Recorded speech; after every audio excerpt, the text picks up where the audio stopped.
joy in your divine service, you have the opportunity to host God.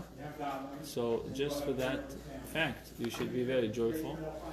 You have an opportunity to host God, invite Him into your life, not once a day, but numerous times a day. Utilize every moment you have to study God's Torah.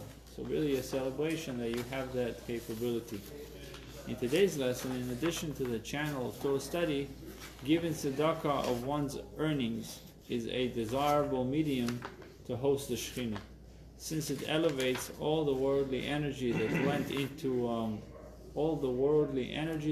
into earning the money, which now rises to holiness. So if you were involved with numerous activities to make the money, and now you take some of that money and you give it to tzedakah, every step of the way that was required to earn that money is also elevated to kedusha, to sanctity, to godliness. So it's a medium to host the Shekhinah, giving tzedakah. It says, "Ve'im yarchi orvaylo oid, azai toher yadayim yosif oimetz machshavotei v'chulu." If God grants him a greater abundance of time for Torah study, some people are capable of learning, have the time to learn a little bit in the morning, a little bit in the evening.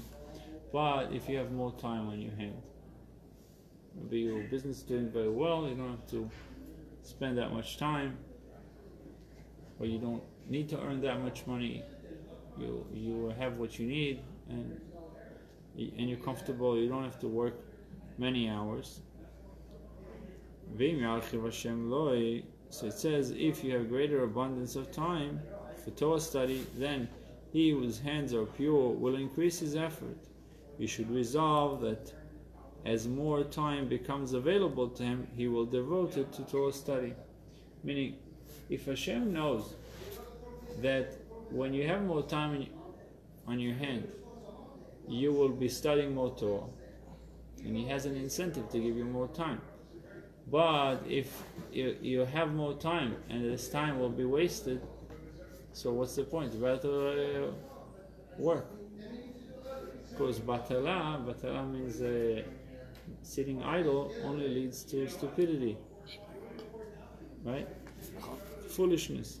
So you should resolve that as more time becomes available to him, he will devote it to Torah study. Moreover, God reckons a good intention as an actual deed. Just for you having that intention, it's already considered a deed, as if you did it already.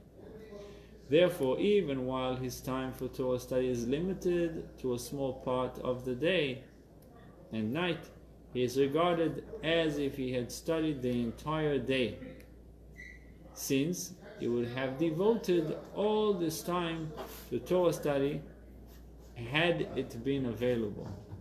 If you had that time, it would have been spent learning Torah. So let's consider it as if you learned Torah. By virtue of his good intention, he thus, in a sense, an abode for godliness not only during the time actually spent in Torah study, but also throughout the day.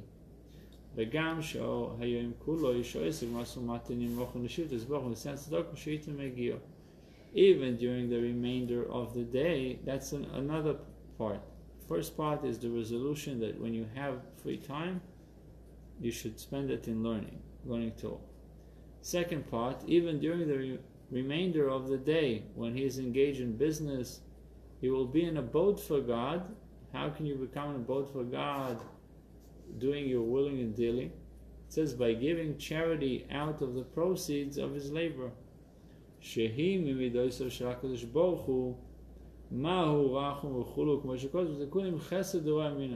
is one of God's attributes, which we are enjoined to emulate. We are encouraged to emulate Hashem's attributes. As our sages say, Mahu Rachum, as He is compassionate, so must you become Rachum, you should be compassionate. And as it is written in Tikkun Zohar, kindness is the right arm of God. so to speak, and therefore human kindness constitutes an abode for divine attributes of kindness. Even though one distributes as charity no more than 1/5 of his earning, the maximum requirement for charity, how then is he abode for godliness while he is engaged in earning the other 4/5?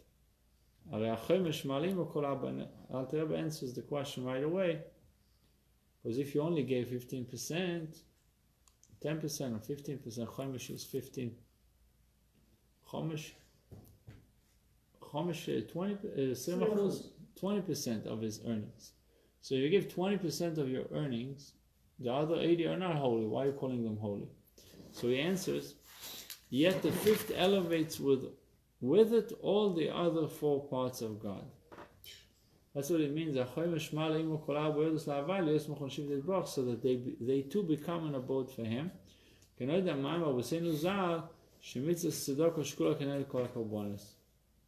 is a well-known statement that our sages have declared that the mitzvah of charity is equivalent to offering all the sacrifices. You brought chatat, olah, shlamim, all the sacrifices you brought by giving tzedakah. And also that 80% it's gonna cost to have a new hamash, a new. That's 20%. For sure. That's another. They have a blessing in that money. But he says everything becomes holy, everything is uplifted, is elevated. So now,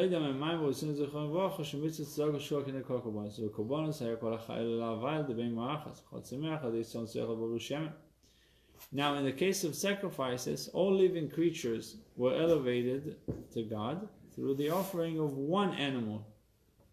All plants through the meal offering, which consisted of merely 1/10 of a measure of the meal mixed with oil and so on. Not the whole korban, just a burnt offering. And even burnt offering, the skin was not burnt. But all of it become kodesh. You're not allowed to eat. The Kohen is not allowed to eat it outside, right? There are a lot of restrictions. You're not allowed to eat it in a state of impurity, the part of the meat that he received, because it has kedusha, even though only part of the animal went on the altar. Similarly, all of one's earnings are elevated when he gives 1/5 to charity. Another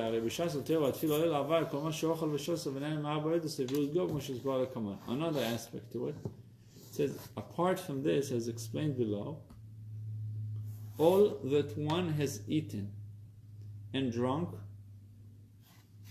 and generally enjoyed for his bodily health from the other 4/5 of his earnings, meaning you have 80% left, you use the 80% to buy food, for example. So is also elevated towards God during his Torah study and prayer. Since the food that you ate food now, that food gives you energy. You use the energy to learn Torah, even though you only learn Torah a little bit in the morning, a little bit at night. That alone elevates the food as well. So really, we see that we were designed to be an elevating machines. That's all we are, if we do it properly. We're elevating everything, every aspect. You can elevate, you can bring godliness into the world just by learning Torah and having the resolution to learn Torah as soon as you have more time. You can elevate your money and all the activities that were done to make the money, and the food that you ate with the rest of the money that was left, it's being elevated as well. Even the time spent on earnings those profits which he does not distribute in charity also becomes an abode for godliness through Torah study and prayer. From the end of chapter 30 up to this point, the Alter Rebbe discussed various forms of joy which one ought to strive to attain when saddened over his spiritual shortcomings. The joy of one's soul on its being released from exile within one's body and animal soul. the joy of being close to God through awareness of His unity, the joy occasioned by contemplating God's joy in the crushing of the Sitra Achra, and so on. The Alter Rebbe now goes on to state that all these forms of joy do not conflict with the bitter remorse and sadness that one experiences over one's spiritual failings. For although joy and sadness are opposites, they can nonetheless coexist when each has its own distinct cause. You can have what people would call bipolar, and seemingly some contradictions that are not that don't make sense, to be joyful and to be bitter at the same time. But a Jew can do it. He explains it away. All the specific types of joy enumerated above do not preclude one from being shamed and despised in his own eyes, or from having a broken heart and humble spirit, even at the very time of his joy. In the Hebrew it says, for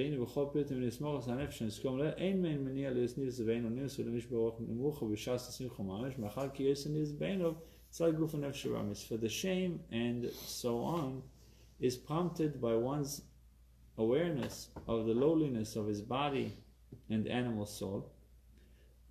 That's the part why he is bitter.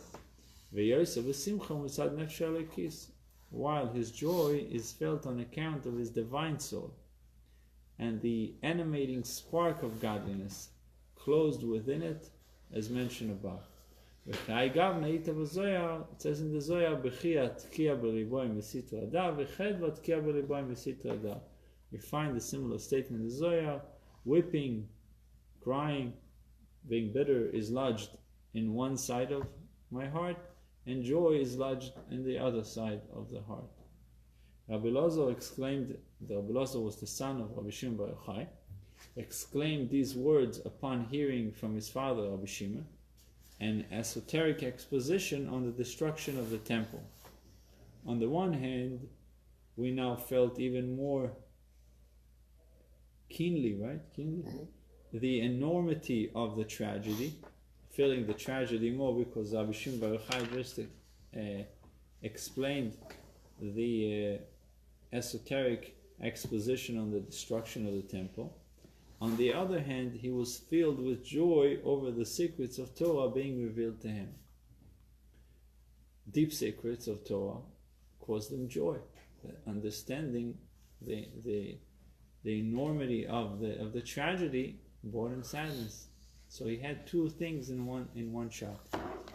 So we thus see from the Zohar the two opposite emotions stemming from separate causes can exist in one's heart side by side.